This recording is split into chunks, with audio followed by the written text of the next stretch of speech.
What up, what up, what up? It's your boy Dame.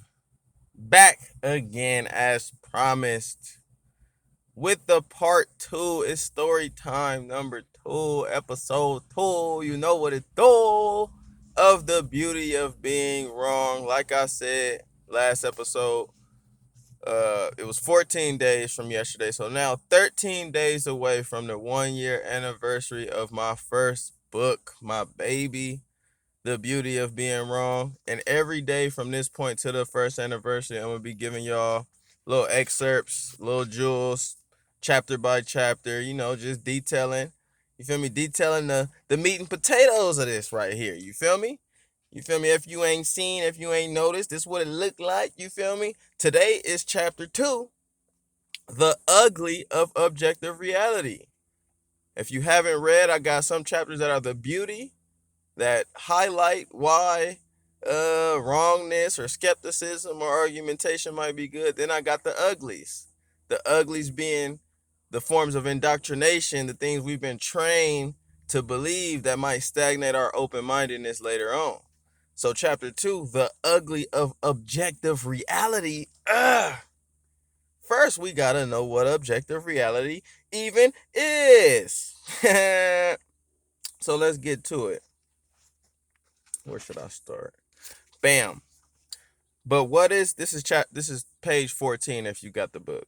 But what is an objective reality anyway? And why is it that we simply don't label it a reality? I'll tell you why. Based on my understanding at least. Reality itself can't be properly perceived by us humanoids. There are far too many differing perspectives from humans who cannot infinitely understand life. Objectivity, by science's definition, essentially means without bias. So, you have to know the human experience, our cognition, our senses, our capacity to reason is subjective to our human condition. We don't think like the cat. We don't think like the dog. We think subjectively as humans. You feel me? The next door neighbor might not think the same way you think. So, when conjuring up this objective reality as humans, we have to realize the subjectivity in it. Reality is reality. And without bias means something like, again, 2 plus 2 equals 4. Without human perception, my bias, my discernment, math is still going to be math. A triangle will always have three sides regardless of who looks at it. So true objective reality is irrefutable. It's mathematics. It's principles in the universe. However, we have objective realities that are less firm, that are less sound, that are more subjugated to our human condition. I'll describe in a minute. The problem with applying this definition is that humans, by nature, possess characteristics as well as experiences that dictate our outlook on science, which I just said. So, while the science itself may not come attached with human bias, again, you do a study or a science, that is the science. Our opinion from it, once a human makes any formulation on that science, it becomes a concept. So our opinion on the science is subjective. The science itself is objective. It's for us to observe and formulate an opinion, right? This concept only exists in the realm of human subjectivity. By all of our accounts, we can assume that the science, by which we can observe, has a material realness to it. However, by no accounts can we concretely assume whatever we're observing to be true without submitting to our errant nature. So what we conclude may hold some weight, but it is also limited by our errant nature. What does that mean? That means we don't possess all knowing characteristics. That means we are fallible by nature as humans, as any creature is in this material world. In layman terms, life presents far too many variations within it to tangibly grasp certainty through science, while simultaneously presenting not a single human with omnipotent attributes to even dare to be certain in the first place. We are not all knowing. We are not deities. We are not gods.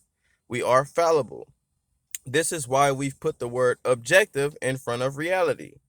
Objective reality is simply a plane of existence where we humans who somewhat see things in a similar fashion can generalize or theorize what exists within and even beyond our physical existence. What we call objective reality and what we ignorantly dismiss as absolute reality is more accurately an intersubjective agreement between humans who concur on an idea or principle in general. An intersubjective agreement is agreeing collectively as to what reality is, which we call objective reality. I'll give you an example. We have generally accepted the laws regarding time and space because they present themselves through all experiences. They are a priori in the respect that they don't need a particular relative human experience to remain in physical existence. So, this is the perfect example of actual reality and then our objective reality. Time exists independent of human thought. If you exist, you experience time in some shape or form. The rock transfers moment to moment and transitions into a different version of itself because of this phenomena we call time. However, objective reality's version of time, 4:30 p.m., nighttime, 2022, this is what we agreed on as the standard of what time is. The objective reality of time, what we created, is more so illusionary and intersubjective agreement rather than the actuality of time. Time cannot be measured by humans. It can only be experienced by all living things. The measurement is our objective reality to where we reduce it to 5 p.m. or nighttime or fucking Wednesday. Right? Time and space have an essence that all of us can actualize. When you exist, you experience space and time. Every external thing occupies space and is determined by its time. Quote me on that. Every external thing occupies space and is determined by its time. Time is subjective, it's not objective. You have to experience your time, and we all experience time. While our methods for conceiving time and space are subjective, their natures display themselves through our being and intuition. We can't help but to acknowledge the existence of time and space as we exist because they are a part of this material realm. Time space continuum. Mathematics is another nature in our material realm that may exist past our experience, but I didn't come here to give you my theory on what life is. While I see those three laws of nature to be as concrete as they will get for our human existence, I still acknowledge that how we conceptualize mathematics, space, and time remain relative to how we exist in this material realm. So, like 2 plus 2 equals 4. You got 2 cars over here, 2 cars over there. That makes 4 cars, regardless of how we discern it. But objectively speaking, our objective reality, when we name the phenomena as 2, and we name the phenomena as 4, or we name the phenomena as a car, this is our agreement to what is in life. Now, the ugly of objective reality is it allows you to become firm with human agreements. Oh yeah, no, it's 4:30 for sure in California. That's a fact. That's true. It is true based on our agreement. But what is the reality of 4 p.m.? So when somebody comes and tell you time don't exist in that regard, or time is an illusion in that regard, when you take firmly to your objective realities, you're not able to really see what someone is saying outside of that box of reality in which you've chosen. Uh, and it gets more subjective the more we view objective realities from a subjective standpoint, like America. America is predominantly religious. So the objective reality of America is Christianity. Even though it's still not objective, again, it's an intersubjective agreement. We choose to believe in Christianity. Just as another religion, for the most part, objective reality generally chooses to believe in Buddhism or atheism. So this chapter is just about knowing that whatever objective reality you live in is just one reality and not the whole reality. Once you learn that your objective reality is more so a intersubjective agreement or a subjective truth, then you can expand your mind past your own one reality and get to learn cultural distinctions, get to learn different relative realities, you get to open that mind up, which at essence is the point of the beauty of being wrong. So the ugly of objective reality, that's a quick excerpt. You feel me? Page 13, 14. Or no, what page was it?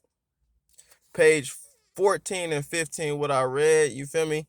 Let me know your thoughts and comments. It's day 2 of 14, the ugly of objective reality. When you say I'm objective, I'm objective. You're not. You're human. Humans don't have objectivity. Now, you can play objective, just observe nature and report, observe and report. That is a cat right there. This is a tree, what we call a tree. That's objectively speaking.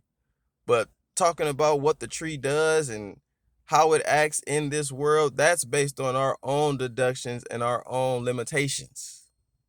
We don't really know the tree. We don't really know the cat. We don't really know humans. But objective reality will tell you we know all those things. So with that being said, man, it's your boy Dame. Tap in. This is episode 2. Episode 3 coming tomorrow. It's day 13. We're going to count down until the anniversary. And then on the anniversary, I got another special gem I'm going to give to y'all, man. It's your boy Dame, man. Much love. Go get it. The beauty of being wrong, man. You know what it do. It's your boy. Peace.